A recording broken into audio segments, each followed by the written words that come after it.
ti, mi Señor, con todo nuestro amor, Padre bendito. Te lo pido, Señor, que nos des tu guía y tu dirección. Te lo pido todo en el nombre de nuestro amado Señor y Salvador Jesucristo. Amén. Buen día, hermanos. Es para mí un gusto volverlos a ver. Y en esta ocasión vamos a iniciar alabando el nombre de Dios, para lo cual vamos a entonar el himno número 635.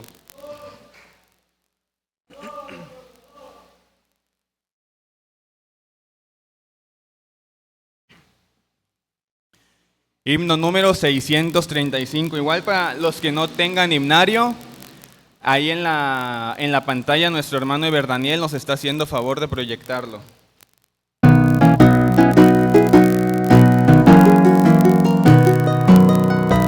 Con gran gozo y placer nos volvemos hoy a ver, nuestras manos otra vez estrechamos, se contenta el corazón ensanchándose de amor, todos a una voz a Dios gracias damos. Bienvenidos, bienvenidos, los hermanos hoy aquí nos gozamos en decir bienvenido, bienvenido, al volvernos a reunir, bienvenido. Hasta aquí Dios te ayudó, ni un momento te dejó, y a nosotros te volvió bienvenido. El Señor te acompañó, su presencia te amparó, del peligro te guardó, bienvenido. Bienvenido, bienvenido, los hermanos hoy aquí nos gozamos en decir bienvenido, bienvenido, al volvernos a reunir, bienvenido. Dios guarde en el amor para que de corazón consagrados al Señor le alabemos. En la eterna reunión donde no habrá separación, ni tristeza ni aflicción. Bienvenido, bienvenido, bienvenido, los hermanos hoy aquí nos gozamos en decir bienvenido, bienvenido, al volvernos a reunir, bienvenido. Hola mis hermanos, muy buenos días, bienvenidos sean todos a la casa del Señor. Bueno, en esta mañana espero que usted también se encuentre gozoso, esperando que a lo largo de la semana su rutina de trabajo, de estudio, de negocio, el Señor le haya bendecido grandemente, pero sobre todas las cosas que usted haya tenido comunión con el Señor a través de la oración, la lectura de la palabra y poder asistir a la iglesia cada que la iglesia se reúne para tener cultos públicos. En esta mañana tenemos la visita de Vicky. Vicky, bienvenida seas a la casa del Señor. Hermanos, quisiera por favor, en esta mañana tengo el privilegio de compartir la Santa Cena. Por favor, abran sus Biblias en la primera carta del apóstol Pedro, en el capítulo 2, versículo 9. Carta del apóstol Pedro, primera carta de Pedro, capítulo 2, versículo 9. Quiero leer solamente ese versículo y luego hacer una introducción y luego meditar en esta pequeña en este pequeño versículo de las Escrituras. Dice así la palabra del Señor: mas vosotros sois linaje escogido, real sacerdocio, nación santa, pueblo adquirido por Dios, para que anunciéis las virtudes de aquel que os llamó de las tinieblas a su luz admirable. Mi hermano, mi hermana, quisiera hacerte esta pregunta. Mi hermano, ¿cómo defines tu identidad? Cuando tú te paras al espejo o te haces una pregunta, ¿quién es Víctor Rangel? Puedes decirlo así con tu nombre. ¿Cómo defines la esencia de tu ser? ¿Podría ser que tú lo definas por tus logros académicos? ¿Por tus logros económicos? ¿Por la familia de la cual provienes? O tal vez, mi hermano, peor aún, que definas tu vida por los fracasos que has tenido. O peor aún, por lo que las personas opinan de ti. Y hermanos, hay que ser sinceros. Pasamos muchas horas trabajando sumergidos en la sociedad, y muchas veces nuestra identidad es destrozada por las opiniones. Pero en esa mañana yo quiero que meditemos bajo el tema titulado Nuestra identidad en Cristo. Que en esta mañana usted descubra lo que Dios dice acerca de nuestra identidad. Que nosotros no somos lo que el mundo dice, que nuestros logros y nuestros fracasos no definen nuestra identidad espiritual delante de Dios. ¿Qué tiene que ver todo esto con Santa Cena? Bueno, tiene todo que ver, porque cada domingo usted y yo venimos a la mesa del Señor para recordar lo que Cristo hizo por nosotros. Y por decirlo así, este texto nos recuerda nuestra vocación. La vocación de usted, la vocación de usted y la mía. Mis hermanos, la verdad es que nuestra identidad en Cristo es definida porque nosotros somos un grupo de sacerdotes para la gloria del Señor. Noten la primera estrofa del versículo 9. Mas vosotros sois linaje escogido, real sacerdocio. ¿Y qué era lo que hacía el sacerdote en el Antiguo Testamento? Primeramente, tener comunión con Dios. Porque para poder interceder, primero hay que estar delante de Dios. Hay un dicho judío que dice que es menester que la mano que limpia esté limpia. Entonces, mis hermanos, nosotros somos un grupo de sacerdotes para la gloria de Dios, que primeramente tenemos o buscamos la comunión con el Salvador.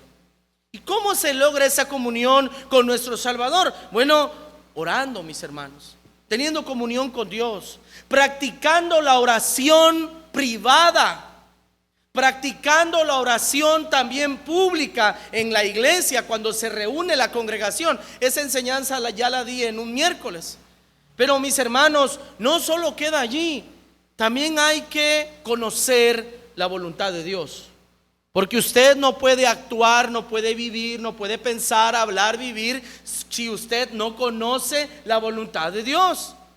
Por eso va a decir el texto que nosotros somos sacerdotes. Después de estar en la voluntad de Dios, teniendo comunión con Dios, entonces nosotros podremos interceder por otros.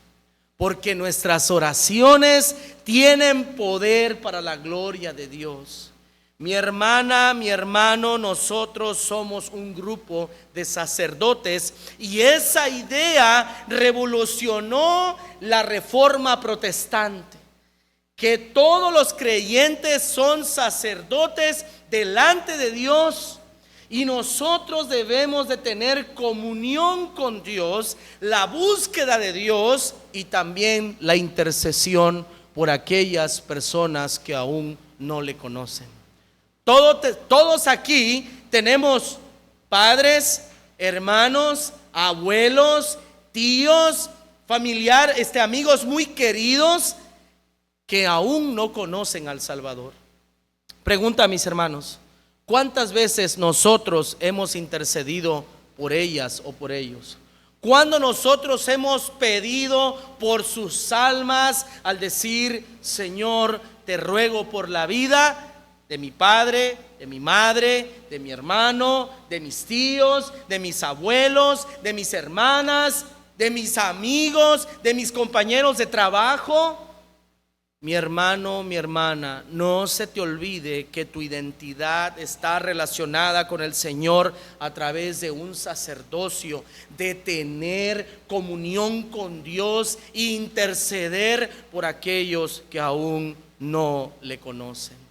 Segundo, nuestra identidad en Cristo es definida porque somos llamados a vivir en santidad. Noten lo que dice después de la coma: real sacerdocio, nación santa.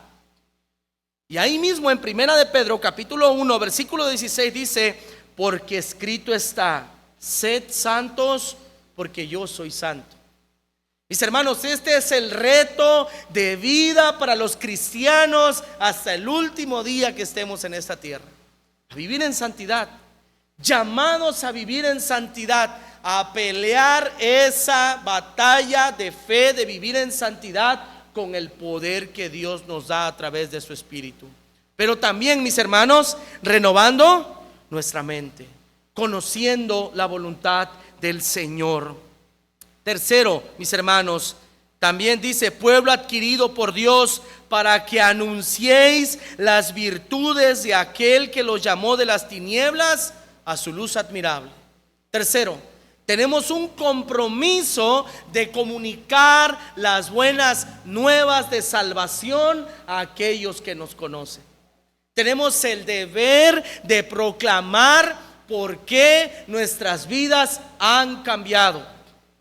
Mi hermano, la semana antepasada recordaba cómo era mi vida hace 14 años. Hacía un ejercicio de recordar cómo era mi vida delante de Dios hace 14 años. Y la verdad puedo decir que mi vida da testimonio que verdaderamente Cristo me salvó y que soy hijo de Dios.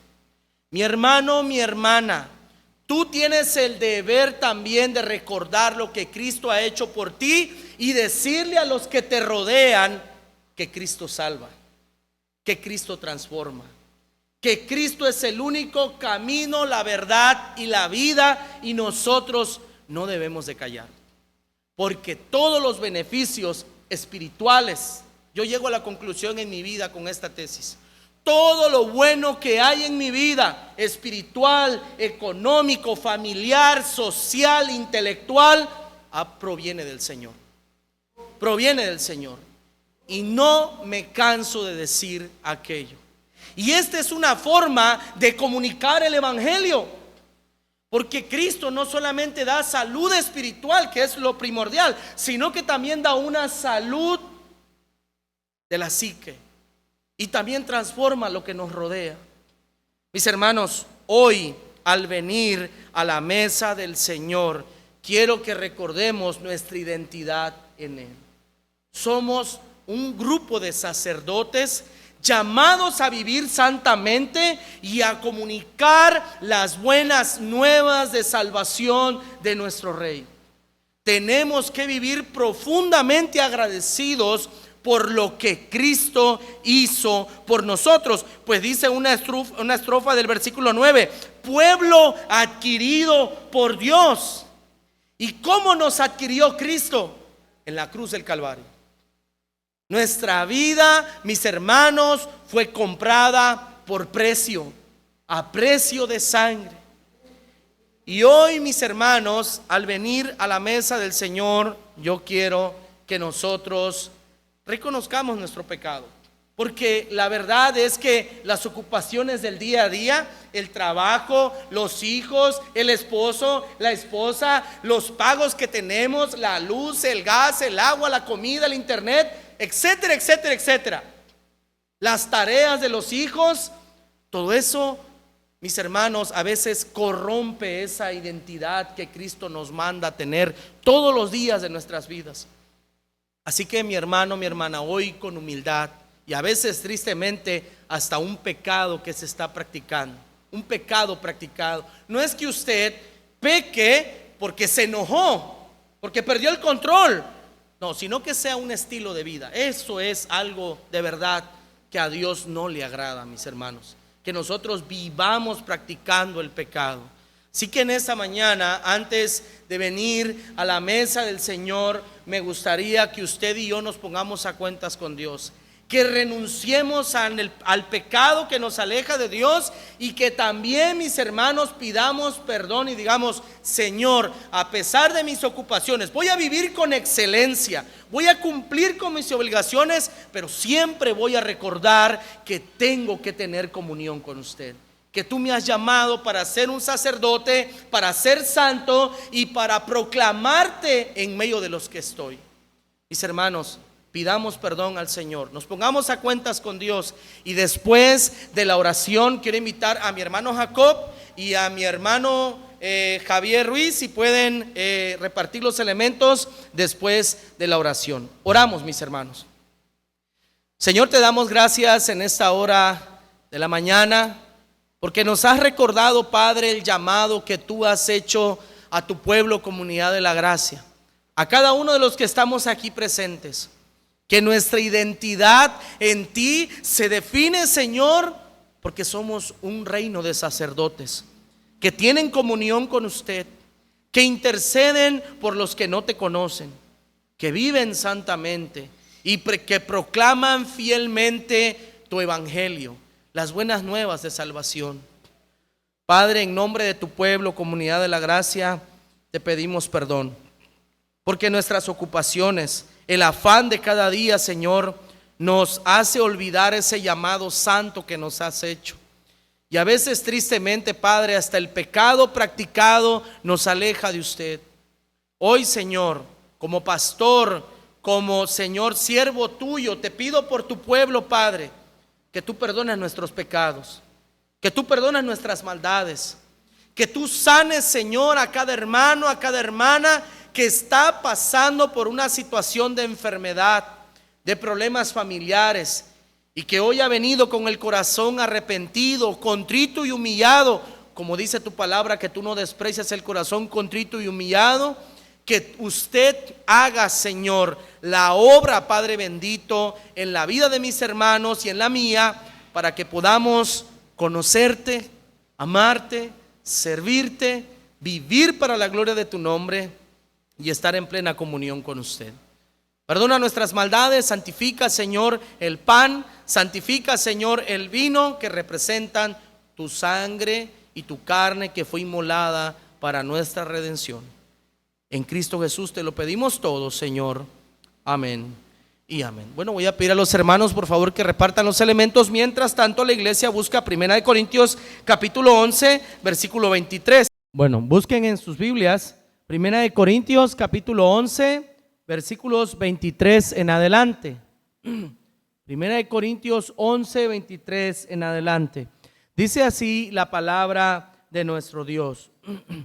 Porque yo recibí del Señor lo que también os he enseñado, que el Señor Jesús, la noche que fue entregado, tomó pan, y habiendo dado gracias, lo partió y dijo: tomad, comed, esto es mi cuerpo, que por vosotros es partido, haced esto en memoria de mí. Participamos de la galleta, símbolo del cuerpo de nuestro Salvador.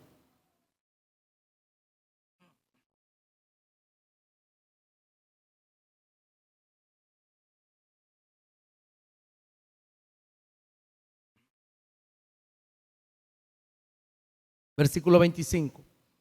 Asimismo, tomó también la copa después de haber cenado, diciendo: esta copa es el nuevo pacto en mi sangre. Haced esto todas las veces que la bebiereis en memoria de mí. ¿Participamos de la copa? Finalmente, los invito a que nos pongamos en pie. Vamos a ponernos en pie. Vamos a orar. No sin antes leer el versículo 26 para recordar por qué lo hacemos, mis hermanos, con qué propósito. Y si usted, mi hermano, mi hermana, tiene problemas emocionales, espirituales, físicos, no dude, mi hermano, que así como Dios es fiel para castigar el pecado, también nuestro Padre es misericordioso para hacer obra de sanidad en medio de su pueblo. Leemos el versículo 26 y luego oramos. Así pues, todas las veces que comieres este pan y bebieres esta copa, la muerte del Señor anunciáis hasta que Él venga. Oramos. Señor, te damos gracias por este momento, Padre, en el cual usted nos ha permitido recordar nuestra identidad en usted. Señor, que tu palabra quede guardada en nuestros corazones, que a lo largo de la semana y a lo largo de nuestras vidas nos permitas ponerla por obra. Señor, te pido por tu servicio, te pido, Padre, por la enseñanza de tu palabra. Señor, usa grandemente a mi hermano y a nosotros, danos el entendimiento para entender tu palabra y para ponerla por obra.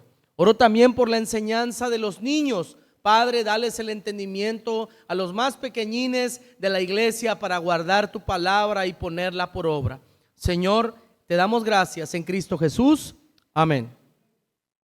Puede pasar a sus clases. Antes de la reflexión de hoy, decirles que hay algunos hermanos que todavía no han entregado o no han rellenado, son dos cosas diferentes, no han entregado o no han rellenado la hoja de actualización de membresía. Ahora, la pregunta es, ¿por qué la insistencia? ¿Por qué la insistencia? Uno, porque fui designado, delegado, secretario. Ok, eso es lo primero. Segundo, porque necesitamos ordenar la situación eclesiástica, de administración de la iglesia. Tercero, necesitamos, además de todo eso, nuestros libros. Hay varios libros que la iglesia debe tener. Uno de ellos es libro de membresía. Ahora, también se está dando a los niños de 12 años. ¿Por qué? Porque ya a 12 años ya son conscientes de que se van al infierno, ¿verdad? Y es que no creen en el Señor. Entonces, en algunas iglesias también se pone el límite de edad para bautizarse. En la mayoría de las iglesias procuran que sea 18 años porque ya es una persona mayor de edad. Pero en esta iglesia, como no hay ninguna regla específica todavía sobre cuántos años debe ser la fecha de bautizo, pero se ha practicado desde menos de esa edad. Entonces, uno de 12 años que ya es convertido pudiera solicitar bautizo bajo el argumento es que yo vi que otros hermanos que tenían menos de 18 años también fueron bautizados. Entonces, teniendo en el registro su edad de 12 años para arriba, ya se puede pensar en eso, dar su clase de catecúmenos, etc. En la lista que aquí tengo, porque ya todas las hojas entregadas ya están computarizadas o están baseadas en una base de datos, gracias a mi esposa. Dice que, además de mi hermano Víctor y su familia, Roselia, Betita, Marifer, Mana Malú, Eric, Elisama, María Sofía, Hanna, Raúl, Sebastián, Elvira, David, Marcela, Valeria, Guillermo, Lucía y seguramente alguno más, todavía no tienen su hoja de actualización. Y lo necesito con urgencia porque el siguiente domingo tenemos el reunión de liderazgo, ¿ya? Y yo debo presentar el informe de cuántos miembros hay en la iglesia, miembros por bautizo, miembros por transferencia o miembros por asistencia, porque que yo sepa, ninguno de los que vinieron de otras iglesias trajeron su carta de recomendación y membresía, entonces quizá puedan entrar en la categoría de miembros por asistencia. Eso como aclaración, por favor, luego voy a pedir nuevamente a Elisama y a Jacob que me ayuden con los nombres que faltan. Ahora sí, entramos a nuestro tema. Pablo y su oración por los colosenses. Vamos a reflexionar sobre Colosenses capítulo 3, versículo 3 al versículo 23. Es verdad que de estos párrafo a párrafo se ha compartido en la Santa Cena. Sin embargo, esta ocasión se va a hacer una especie de síntesis, tomando todas las ideas y ponerlos como un solo título. Pensando más que, al parecer, estos versículos se tratan de la oración que Pablo hace por la iglesia de Colosas, y creo que la mayor parte de esa oración también Pablo lo haría por cualquier otra iglesia, por supuesto, si cumplen los requerimientos, ¿verdad?, que tienen cada congregación. Muy bien. La pregunta de rigor, de introducción, es: cuando se ora por la iglesia local y la iglesia universal, ¿qué debe incluirse? Cuando se ora por la iglesia universal y la iglesia local. Ya creo que ustedes ya saben, ¿verdad? Ya saben la distinción entre iglesia local versus iglesia universal. Esta es una iglesia local, esta. Y la iglesia universal son todas las iglesias, no importa el nombre que lleva afuera, presbiteriana, bautista, pentecostal, etcétera, siempre y cuando se rijan más o menos por lo que llamamos ortodoxia. Y ortodoxia es la sana doctrina, y no se refiere a doctrinas secundarias. Se refiere a doctrinas principales. Porque si queremos llamar ortodoxia a cualquier doctrina secundaria, no va a haber ninguna iglesia igual a la otra. Nada. Porque cada iglesia local tiene sus creencias particulares que a veces no es igual que la otra iglesia local. Por eso, al momento de definir qué es iglesia, ponemos 10, por lo menos unos 10 puntos que cada iglesia debe creer. Son puntos doctrinales mayores. Y si no cumple eso, podríamos ya sacarlos del grupo. Ok. Cuando se ora por la iglesia local y la iglesia universal, ¿qué debe incluirse en esa oración? ¿Qué debe incluirse? ¿Qué elementos deben incluirse? El apóstol Pablo, aquí en el pasaje de Colosenses, incluye algunos elementos que no es el todo, pero por lo menos nos debe servir de modelo, porque él está orando por la iglesia local, que está en Colosas, pero luego dice en la última parte del libro que esto también se lea en la Odisea, en otra iglesia de otro lugar, en otra iglesia local. Sumando los dos ya son iglesia universal, o por lo menos una parte de la iglesia universal. Entonces hay que tener en cuenta esos detalles. ¿Qué debe incluir una oración? Bueno, vamos a trabajar con 2 puntos mayores. Ahorita voy a dar el resumen de qué va a tratar todo. Pablo pone una sección que podríamos llamar su acción de gracias. Y en su acción de gracias él dice: agradezco por una iglesia madura, también una iglesia fructífera.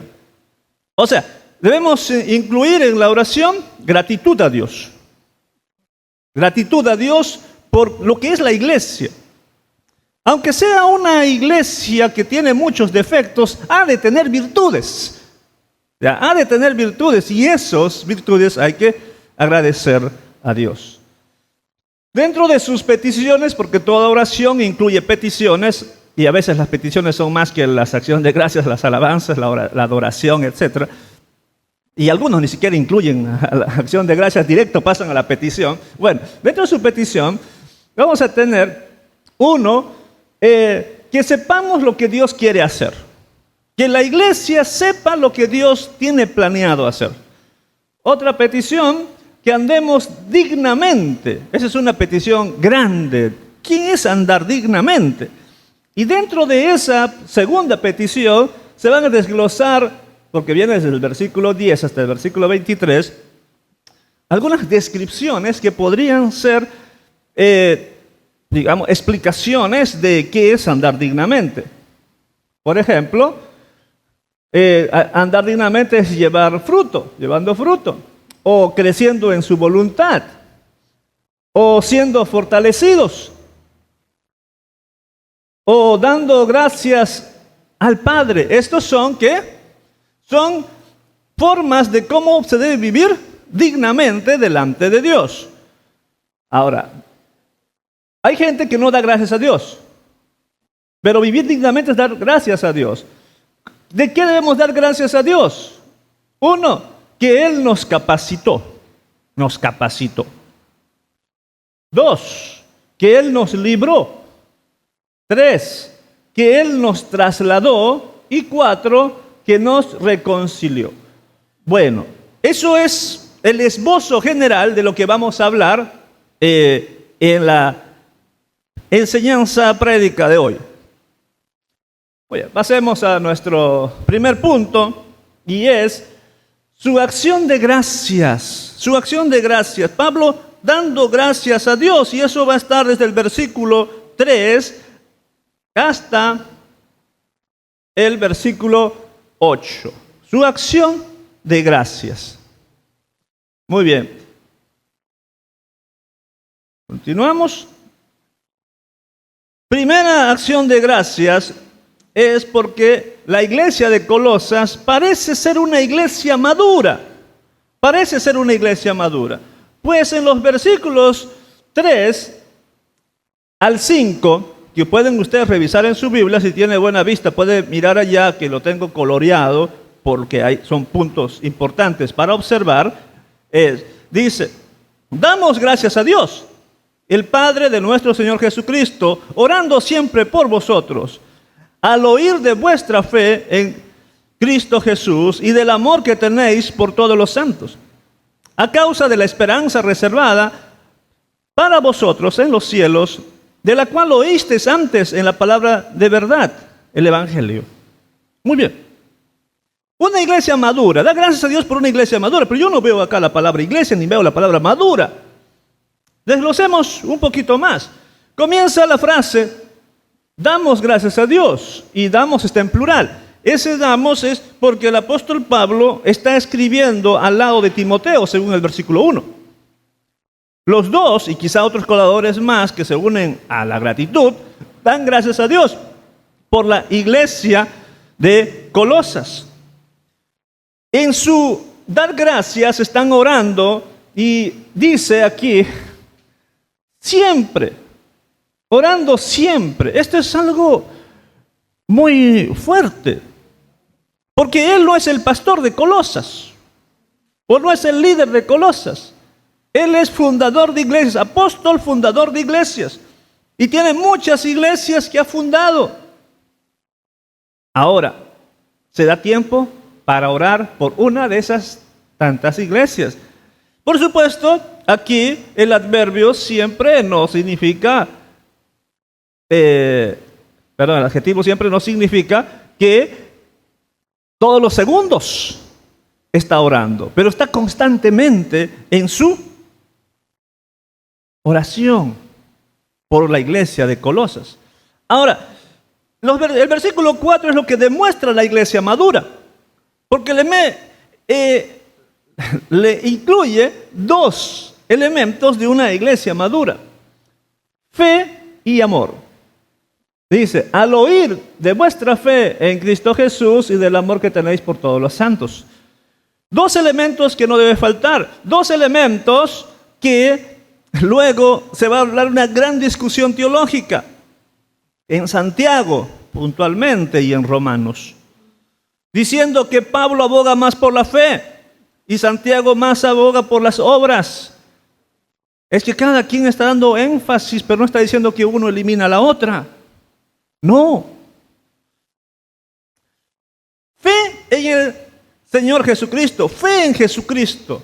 ¿Tu fe en quién debe de estar centrada? En Jesucristo, no en cualquier otra persona. Una iglesia madura es aquella que está bien centrada a su fe, que algunas iglesias o teólogos llaman una fe cristocéntrica. Una fe donde solo Cristo es el mediador entre Dios y los hombres, donde solo Cristo es el Salvador, donde solo Cristo hace posible todo. No necesitamos más. Y esto es muy importante porque capítulos posteriores, que hablaremos en Santas Cenas futuras, algunos de la iglesia estaban tentados a venerar a los ángeles y otros estaban tentados a practicar los ritos judíos. Sin embargo, no necesitamos todo eso, necesitamos solamente a Jesucristo. A esto lo podemos hablar de ortodoxia, la correcta fe. ¿Dónde debe estar tu fe? En Jesucristo, en nadie más. Una iglesia madura. Y hay iglesias que se centran sobre todo en la teología, en la doctrina. Y dicen, nosotros tenemos la doctrina verdadera. Sin embargo, una iglesia madura no debe solamente ser doctrinalmente correcta o doctrinalmente fuerte. Hay un segundo elemento que se debe incluir: el amor. Ese amor que tenéis por todos los santos. El amor no es el sentimiento, es que lo que yo siento por los hermanos, los quiero mucho. No, eso no es el todo del amor.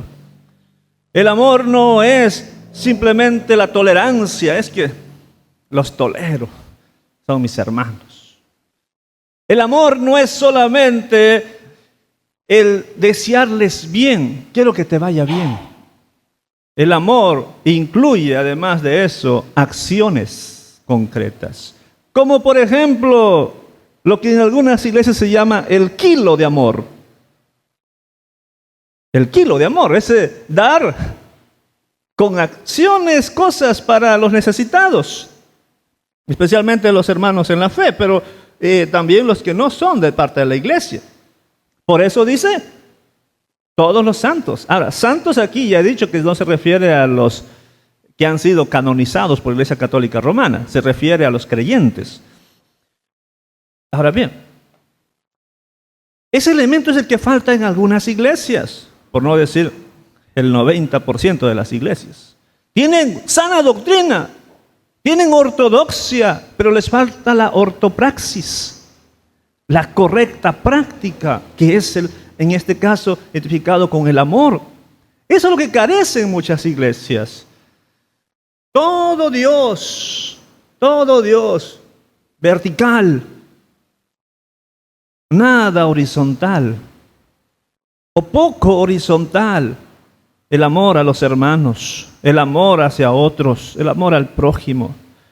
Cuando una iglesia tiene desequilibrio en esto, de Dios, la fe, la teología, solamente prédicas o enseñanzas, aquí somos buenos en la enseñanza, y se olvida los otros matices que incluyen la iglesia, es una iglesia no madura. No madura. Porque ¿de qué sirve tener una cabezota de información cuando el resto del cuerpo está raquítico? ¿Verdad? De nada sirve. No está madura, no tiene un desarrollo adecuado. Una iglesia madura es aquella que tiene la fe correcta, pero también tiene la práctica correcta. Ahora, ¿qué motiva que la iglesia tenga esto? Tenga fe y amor. Ahí dice, a causa de. Lo que motiva a que la iglesia tenga fe y tenga amor es la esperanza que está reservada. ¿Qué es esperanza? Podríamos leer desde distintos autores bíblicos, pero me quiero centrar en Pedro y en parte en Pablo. La esperanza de resurrección, que muchas veces no se suele predicar, no se suele enseñar, porque creemos, me muero, me voy al cielo, suficiente el cielo, ahí voy a estar cantando por la eternidad. Que algunos pastores un poquito más abiertos se mofan, burlándose, diciendo qué aburrido ha de ser estar cantando por la eternidad. Se mofan, se burlan. Porque no están entendiendo que no es solamente mi espíritu se va al cielo a estar por la eternidad. Los evangélicos, y esa es una crítica al mundo evangélico, nuestra prédica es esa. Cree en el Señor para que seas salvo y tú cuando mueras vas a ir al cielo. Se quedó allí. El espíritu va a ir al cielo, va a gozarse. Pero cuando vemos en el Señor Jesús, vemos en Pablo, vemos en Pedro, vemos en otros autores, la esperanza es la resurrección. Que hemos de resucitar y estar con Dios por la eternidad.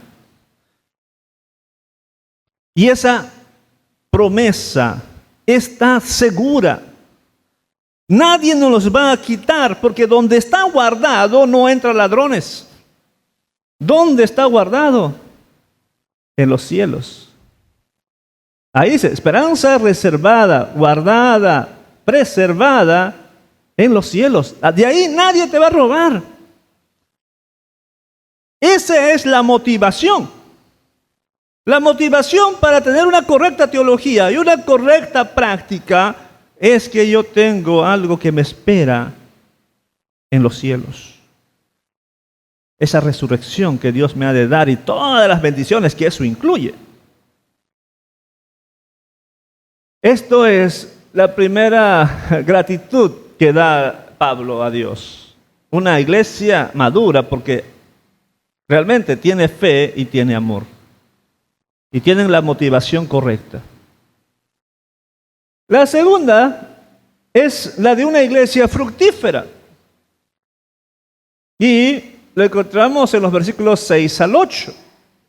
Dice que ha llegado hasta vosotros, o sea, la predicación del Evangelio que decía el versículo anterior, así como en todo el mundo, está dando fruto constantemente y creciendo. Así lo ha estado haciendo también en vosotros. En todo el mundo crece, pero también en ustedes, dice, desde el día que oísteis y comprendisteis la gracia de Dios en verdad, tal como lo aprendiste de Epafras, nuestro amado consiervo, fiel servidor de Cristo de parte nuestra, y el cual también nos informó acerca de vuestro amor. Se repite la idea de amor. La idea de amor se repite porque es muy importante, no solamente la teología, también el amor es importante. Ahora, nos quedamos acá. Dice que por todo el mundo, donde se predica el Evangelio, está dando fruto y creciendo, pero no solamente allá afuera, sino en vosotros. Una iglesia que da frutos y que crece. Por supuesto, podemos tratar de analizar creciendo. Podría ser un crecimiento numérico de más creyentes, o podría ser un crecimiento espiritual, mayor fe, mayor pasión por Dios. Sí. Y dar frutos no es solamente conocer la teoría de la teología. Dar frutos es más que el fruto del Espíritu, que es amor, paciencia, pero está incluido así también las buenas obras.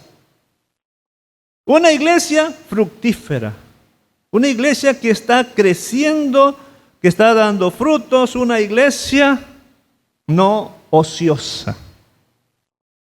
No ociosa. No estoy diciendo que Humanidad de Gracia sea ociosa por si acaso. Estoy diciendo que la iglesia de Colosas no era una iglesia ociosa. Estaban trabajando todos. Y Pablo dice, gracias Dios por esta iglesia. Bueno, ahora vamos a sus peticiones, porque esas peticiones también nos gustaría, ¿no? Su petición, versículos 9 al 23. Primera petición, que sepamos lo que Dios quiere hacer, dice el versículo 9. Por esta razón también nosotros, desde el día que lo supimos, no hemos cesado de orar por vosotros y de rogar. ¿Y cuál es su ruego, su oración? Y está ahí subrayado. Dice, que seáis llenos del conocimiento de su voluntad y toda sabiduría y comprensión espiritual. Que seáis llenos del conocimiento de su voluntad en toda sabiduría y comprensión espiritual. Aquí está abogando por más teología y más doctrina, más conocimiento bíblico. Está pidiendo eso. Que la iglesia conozca, porque al parecer sí está conociendo, pero está conociendo otras cosas. Tiene curiosidades en otras cosas, porque más adelante se va a hablar del misterio y más adelante en otros capítulos se va a hablar de que ellos están buscando otras cosas. Y Pablo va a decir, no, con Cristo lo tienen todo, Cristo ya es suficiente para sus vidas. Y así hay cristianos que en vez de estudiar la Biblia y la teología cristiana, se ponen a indagar de otros temas, especialistas en otros temas. Como dicen los memes mexicanos, ahora, por ejemplo, cuando yo lo oí decía, ¿no?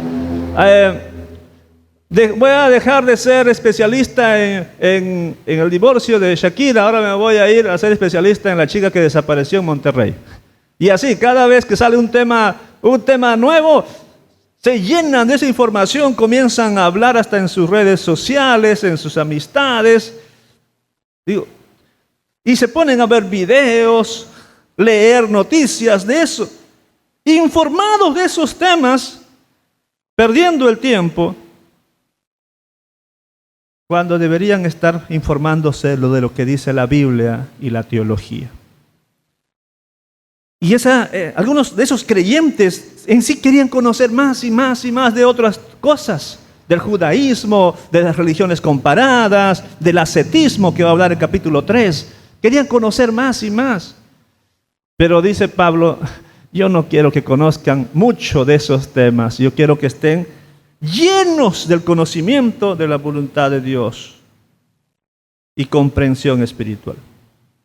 Le decía al hermano Víctor hace unos días en una conversación de que hay iglesias, y yo provengo de ellas, donde no está la figura del pastor. O sea, no tenemos pastor. Entonces, ¿quién predica? ¿Quién predica? Los propios miembros. Por rol. Ahí, así como hay rol de aseo, hay rol de quién dirige el culto, quién predica. Ok. Si en esta iglesia tuviéramos que hacer eso, ¿quién va a predicar? O sea, me refiero, el hermano Víctor, digamos, tiene sus vacaciones, porque él, como cualquier otro, quisiera unas vacaciones. Muy bien. Vacaciones, vamos a salir fuera de Tapachula, ¿no? Tomarse su descanso. Y yo, digamos, también, u otros. O los dos nos enfermamos al mismo tiempo. Inusual, pero puede pasar. ¿Quién predica? Podríamos buscar ahí uno que otro.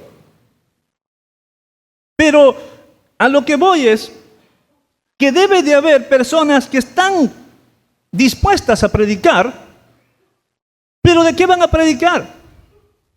De la Biblia. Para hablar de algo deben estar empapados de la Biblia. Empapados, llenos. Cuando doy la clase de predicación a mis estudiantes, ya sea en la universidad o cualquier seminario, de cómo predicar y hacer los estudios bíblicos, les digo, a ver, piensen un poquito. Si tuvieran que hablar de mí, de Abner Bartolo, ¿quién tiene más minutos para hablar acerca de mí? Es decir, a ver, ustedes, le digo, ustedes, ¿cuánto hablarían? 5 minutos, ¿no? Ah, el hermano es así, el profe es así, mirarían mi físico, mirarían quizá lo que yo hago. En 5 minutos se acabó la información. Luego digo, pero acerca de un amigo mío, un amigo íntimo, ¿cuánto hablaría él de mí? Un poquito más, ¿no? Quizá 1 hora, 2 horas. Mi esposa, ¿cuánto hablaría de mí? Muchísimo más porque llevamos 8 años de casados. Mi mamá tendría mucho que hablar de mí, porque ella me tuvo en su vientre y de ahí toda la vivencia de niñez, adolescencia. Bueno, cuanto más conozcas a alguien, más tienes de qué hablar. Cuando estás enseñando, predicando, tienes mucho de qué hablar cuanto más conozcas de la Biblia. Aquí dice, lleno de ese conocimiento. Es la oración de Pablo, lleno del conocimiento, en toda sabiduría, comprensión espiritual. Y eso también es un deseo que tengo para ustedes, que el hermano Víctor también tiene para ustedes. Que ustedes sepan lo que Dios quiere hacer, sus planes. ¿Y dónde está eso? ¿Dónde está su voluntad? En la Biblia. Que conozcan la Biblia. Otra petición. Que andemos, la segunda petición, que es la más grande. Que andemos dignamente. Y una de las primeras cosas del andar dignamente es llevando fruto. Pero leamos lo que dice el versículo 10, parte A. Dice, para que andéis como es digno del Señor. Como es digno del Señor implica como que a Dios le agrada, que le deleita ese andar. Y por supuesto, ustedes sabrán de que andar no se refiere a una forma de caminar recto, el pecho erguido, o no sé, pasos regulares. No, andar allí es un modismo que significa vivir, vivir. Para que vivan como es digno del Señor. Cuando se suele explicar esto, se dice, a ver, vamos a hablar de vestimenta, de vestimenta. Yo estoy con camisa, más o menos presentable, ¿no? Pero si me voy a presentar a una autoridad,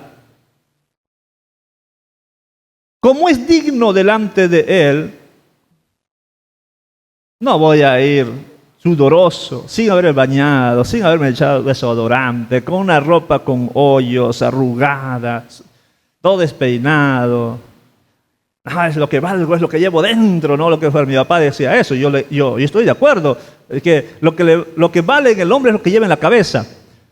Pero presentarse así ante una persona digna, dignataria, es ir lo más correcto posible, algo que es digno. Lo que aprendí de niño para ir a la iglesia era tu mejor ropa para el domingo. ¿Ya? Tu mejor ropa. Guarda tu mejor ropa para el domingo. Los demás días puedes llevar ropa vieja, pero para el domingo tu mejor ropa, porque es digno delante de Dios estar allí. Presentable. Bueno, esto no es un ejemplo de la ropa, pero lo que estoy hablando es de que de acuerdo a quién te presentes, vas a ir de la mejor manera.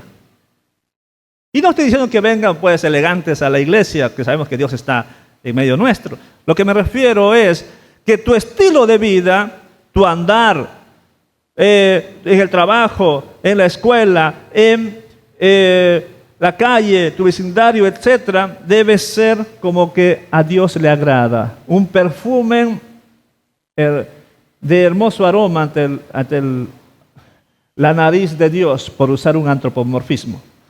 Bueno, nos interesa la última parte. Dice, agradándole en todo, dando fruto en toda buena obra. Hey, pero Pablo, dijiste que nosotros dábamos fruto. Dijiste anteriormente. Lo que Pablo dice, más. No conformismo. No conformismo. A veces nos conformamos en muchas cosas. Yo ya terminé mis estudios. Ya, ¿qué quiere ahí? Tengo una amiga que dice así, yo ya no paso. Ya terminé la licenciatura y ya no más. Lo curioso es que gana mucho más que todos nosotros, de los amigos que nos juntamos, que algunos ya tenemos maestría o doctorados. No conformismo, no conformarnos, no quedarnos allí solamente con lo que hemos logrado. Podemos ir más, y en las cosas del Señor mucho más. Lo que he dicho, yo sueño de que pronto, muy pronto, podamos, además de terminar los salones arriba, podamos derribar esta pared. No conformismo. No que, ya nuestro templo quedó chiquito, así que si ya no cabemos, que los hermanos busquen otra iglesia. No, más. Llevando fruto. Llevan fruto, sí, pero quiero más, dice Pablo.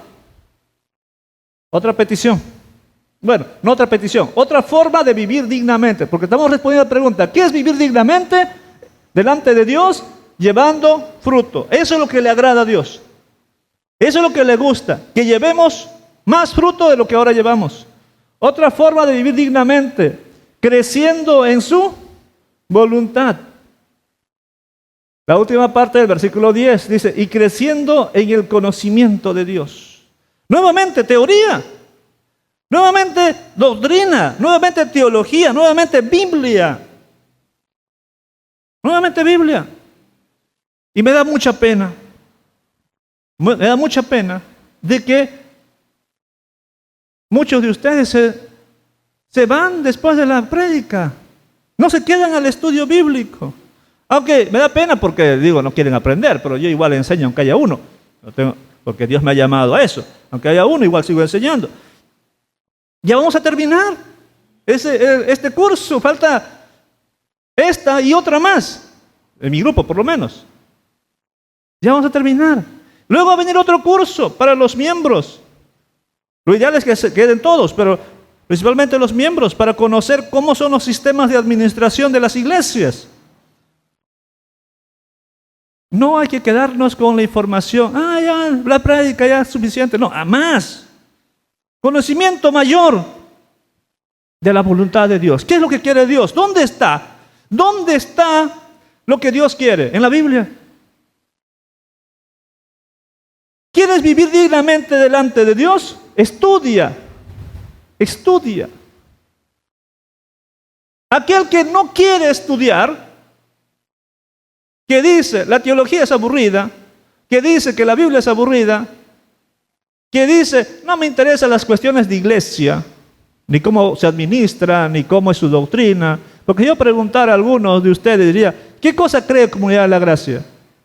No sé. ¿Cómo se administra Comunidad de la Gracia? No sé. Falta de conocimiento es una forma de no querer agradar a Dios, de no crecer en su voluntad. Otra forma de vivir dignamente es siendo fortalecidos. Eso está en el versículo 11. Dice el versículo 11, fortalecidos con todo poder según la potencia de su gloria, para obtener toda perseverancia y paciencia con gozo. Ahí vamos a discutir luego el con gozo. Fortalecidos. Eso es lo que es una forma también de cómo vivir dignamente. ¿Quieres ser digno delante de Dios? Tenga fuerzas espirituales. Les voy a decir algo porque ya mi suegra ha fallecido. No se va a ofender. ¿Ya? No se va a ofender. Y algunos de ustedes no se ofendan por eso tampoco. Porque los miércoles se escucha esas peticiones. Mi suegra decía, yo no sé por qué piden, ora por mi vida espiritual. No le gustaba que pidieran, oran por mi vida espiritual. Porque decía, cada uno debe buscar su fortalecimiento. Si uno está débil, es por su culpa.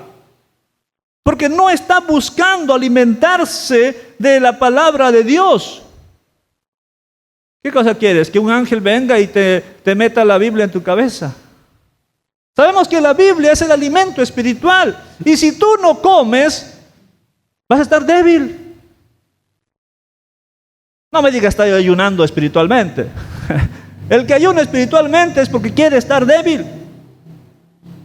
Quiere estar débil. Y los que piden, no serán todos, pero he de suponer que los que piden por su vida espiritual es porque están débiles. Porque no han comido.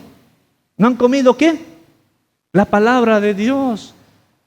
No reciben la fuerza mediante la oración. O sea, no oran. Pero si te alimentas de la Biblia y oras, ciertamente estarás fortalecido.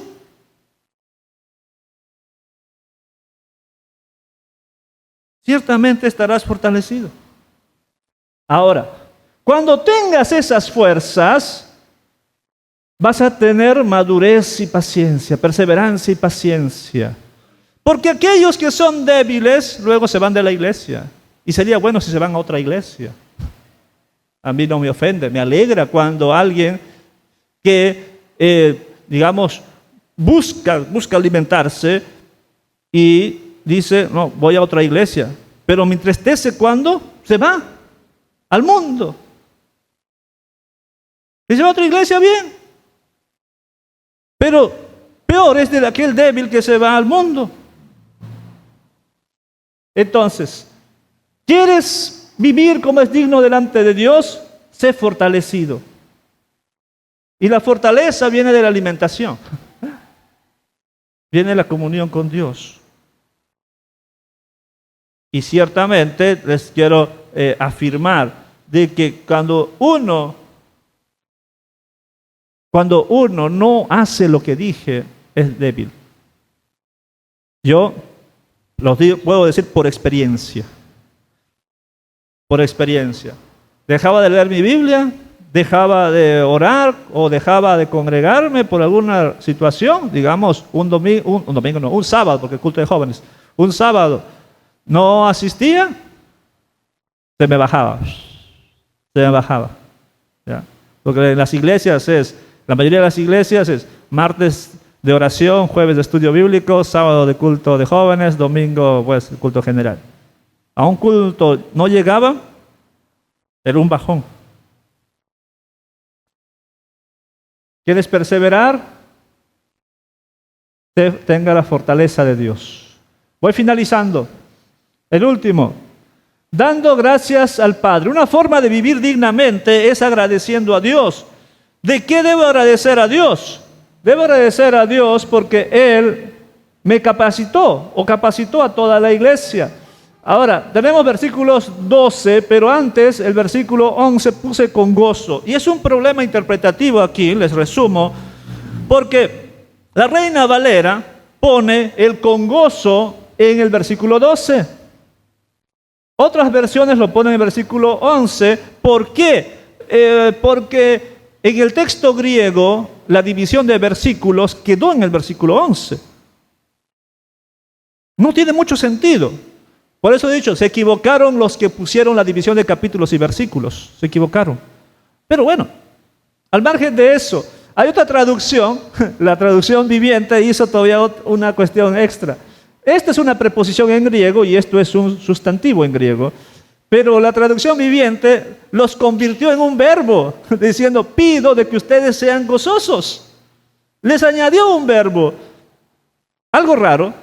No estoy del todo de acuerdo, aunque tiene mucho sentido, no estoy tanto de acuerdo. Mejor sería si esto se lo pasamos aquí. ¿Ya?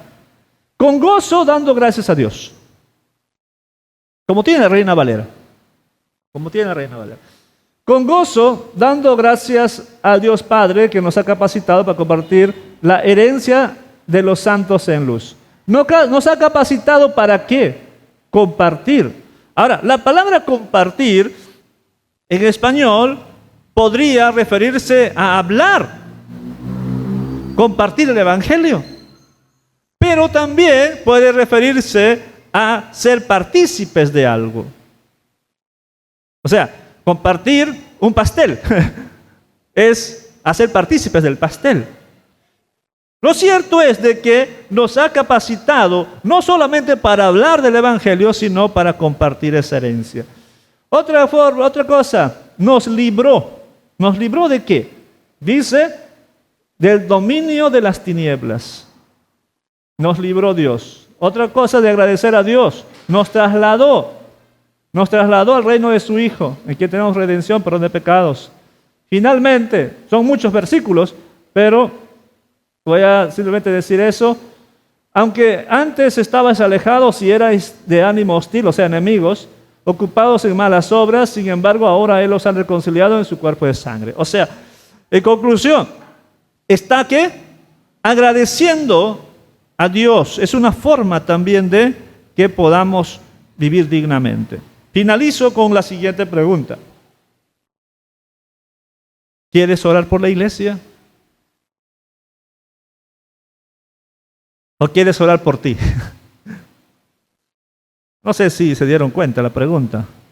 ¿Quieres orar por la iglesia o quieres orar por ti? Oramos siempre por nosotros. Por nosotros, nuestras peticiones personales. Pero el apóstol Pablo no ha pedido nada hasta aquí por sí mismo. Más adelante lo va a pedir. Pero por aquí no. Pablo está orando por la iglesia, enseñándonos que debemos orar por la iglesia local y por la iglesia universal.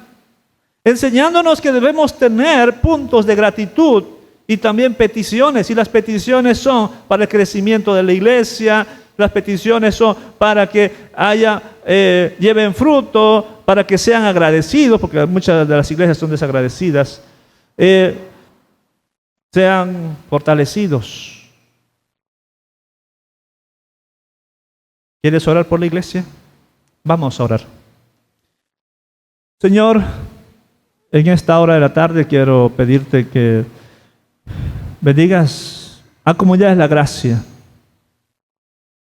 y a todas las iglesias que forman la Iglesia Universal. Voy a hacer eco de las palabras del apóstol. Te agradezco, Señor, porque la iglesia está llevando frutos. Sí, quizá pocos, en algunas iglesias y en otras iglesias más frutos, pero están llevando. Que Comunidad de la Gracia no sea como aquella higuera estéril o una planta que da un fruto cada 5 años. Te pido que Comunidad de la Gracia sea una iglesia fructífera. Fructífera, Señor. Pero también una iglesia madura.